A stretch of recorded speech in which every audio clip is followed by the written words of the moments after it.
Hello बच्चों, आज हम इस वीडियो में देखेंगे इतिहास का पहला चैप्टर यूरोप में राष्ट्रवाद का उदय।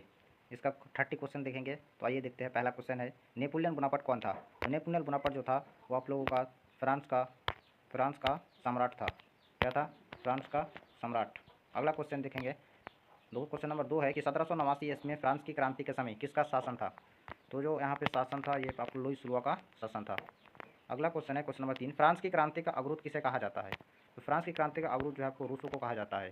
अगला क्वेश्चन नंबर 4, जोसेफ मैथ्सनी का जन्म कब हुआ था? तो जोसेफ मैथ्सनी का जो जन्म हुआ था वो आपका 1807 ईस्वी में हुआ था। अगला क्वेश्चन है क्वेश्चन नंबर 5, फ्रांस की क्रांति कब हुई?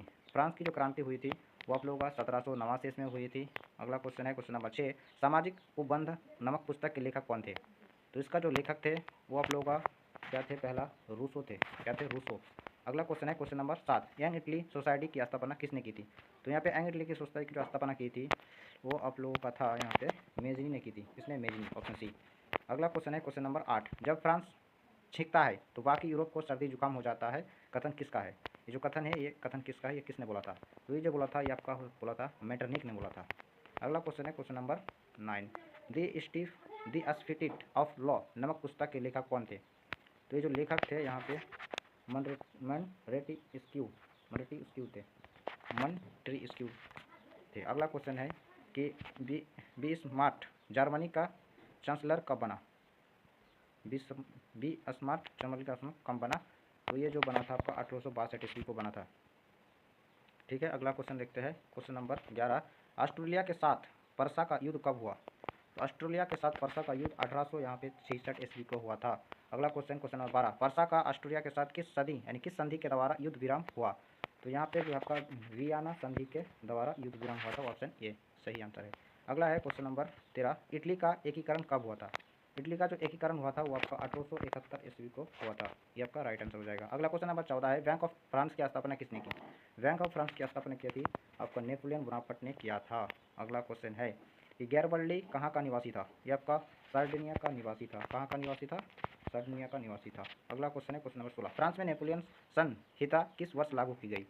तो ये आपका लागू किया गया था 1804 ईस्वी को लागू किया गया था। अगला क्वेश्चन है क्वेश्चन नंबर 17, मार्सिले किस देश की राष्ट्रभक्त का गीत है? तो ये जो गीत है आपका फ्रांस का गीत है। अगला क्वेश्चन नंबर 18 है, वह राज्य जहाँ की राजनीतिक सत्ता उसकी संस्कृति सत्ता से लेकर बनती है उसे कहते हैं क्या? कि उसे कहते हैं राष्ट्र राज्य। अगला क्वेश्चन है क्वेश्चन नंबर 19, किसी अमूर्त भावना या विचार को किसी मूर्त आकृति व्यक्ति या वास्तु के रूप में दर्शाने को क्या कहते हैं? तो इसको जो कहते हैं वो आपका है रूपक कहते हैं, रूपक। अगला क्वेश्चन है हम लोगों का क्वेश्चन नंबर 20, टूटी हुई बेड़िया, मसल, तलवार, उगता सूर्य आदि प्रतीक क्या कहलाते हैं? तो ये जो है आपका रूपक कहलाते हैं, रूपक। अगला क्वेश्चन नंबर है 21, कैरोल कोपेस्की कौन था? तो ये एक क्या था? पॉलिश राष्ट्रवादी था। अगला क्वेश्चन है, आंखों पर पट्टी बांधे हुए और तराजू लिए हुए महिला किस बात का प्रतीक है? तो ये जो महिला है वो न्याय का प्रतीक है, न्याय।